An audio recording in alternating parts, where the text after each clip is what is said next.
وزیر اطلاعات فواد چودھری کا کنونشن سے خطاب اس وقت جاری ہے، براہ راست آپ کو دکھاتے ہیں۔ جو ہے وہ لندن امریکہ سے کم پڑتا نہیں ہے، تو پھر ہمارے دکھ تازہ ہو جاتے ہیں۔ اور یہ جب ہم احتساب کی بات کرتے ہیں تو دراصل وسائل پر اپنے حق مانگنے کی بات کرتے ہیں۔ اگر آپ نے پاکستان کو ایک فلاحی مملکت بنانا ہے، اگر آپ نے پاکستان کو ایک ویلفیئر سٹیٹ بنانا ہے، تو پھر وسائل کی تقسیم آپ کو برابری سے کرنی ہوگی۔ پچھلے 10 سالوں میں اگر آپ دیکھیں، لاہور ہمارا شہر ہے، اسلام آباد ہمارا شہر ہے، کراچی ہمارا شہر ہے، لیکن ان کو جیلم کو بھی تو اپنا شہر سمجھنا چاہیے، دمیلی کو بھی تو اپنا علاقہ سمجھنا چاہیے، اور پنڈادن خان تحصیل میں دمیلی میں اگر پینے کا پانی نہ ہو اور آپ لاہور میں اورنج ٹرین بچھا لے، تو یہ پھر ہماری خیال میں آپ زیادتی کر رہے ہیں۔ اگر ہمارے پاس اسکول میں بیٹھنے کے لیے بچوں کے پاس کوئی کرسی نہ ہو اور آپ میٹرو بسیں بنا لیں، تو یہ پھر ہمارے ساتھ زیادتی ہے۔ پچھلے 10 سالوں میں لاہور کے اوپر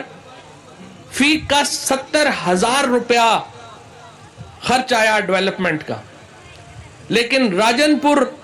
جو جنوبی پنجاب کا ضلع ہے، اس پر 2400 روپیہ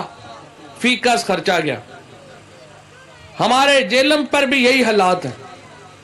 ہمارے یہاں ڈمیلی میں بھی یہی حالات ہیں۔ ہمارا یہ علاقہ ہے جہاں پہ تھوڑی دور آگے چل کے پورس اور سکندر اعظم کی آخری لڑائی ہوئی،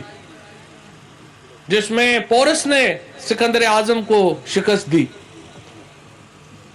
وہ علاقے ہم اس تاریخ کی امین ہیں۔ یہ علاقے جہاں سے اس وقت میں بات کر رہا ہوں، یہ ہماری ہزاروں سال پرانی تاریخ کی امین لوگ بیٹھے ہیں یہاں پر، اور آج ہمارے یہاں کا سپاہی، آج ہمارا یہاں کا کسان، ہمارا یہاں کا سرکاری ملازم اپنا حق مانگ رہا ہے، اور آج یہ حکومت کی ذمہ داری ہے کہ وہ ان علاقوں کو دوسرے علاقوں کے برابر لانے کی کوشش کرے۔ MNEs MPEs کو آپ نے فنڈ دینے ہیں نہیں دینے ہیں، آپ کو اضلاع کو ٹیکس کو اس کے ٹیکس کے مطابق پیسے دینے ہوں گے۔ ہم جیلم اربہ روپیہ ہر سال قومی خزانے میں دیتا ہے، لیکن ہمیں واپس ہمارے لوگوں کے اوپر تو وہ پیسہ نہیں لگ رہا۔ میں نے یہ کہا اسمبلی میں، 1500 ارب روپیہ بلوچستان میں گیا، 1500 ارب روپیہ بلوچستان میں گیا۔ کوئٹہ میں ہسپتال نہیں ہے ان کا، وہاں پہ کوئی حادثہ ہوتا ہے، وہاں سے جہازوں میں لوگ کراچی لے کے جاتے ہیں، اور جب ان سے پوچھیں تو سارے اپنے سر پہ ہاتھ رکھ کے بیٹھ جاتے ہیں، بڑا ظلم کر دیا ہے، یہ ہم سے پوچھ کے جمہوریت خطرے میں آ گئی ہے، یہ بھی چلنے ہی نہیں دے رہا، یہ پارلیمنٹ کو، یہ پارلیمنٹ کو نہیں چلنے دے رہا، ہم سے پیسوں کا حساب پوچھ رہا۔ میں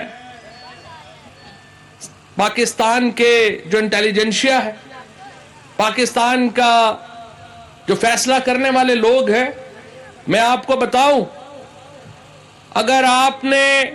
اس طرح سے پارلیمنٹ چلائی تو پھر یہ ملک نہیں چلے گا،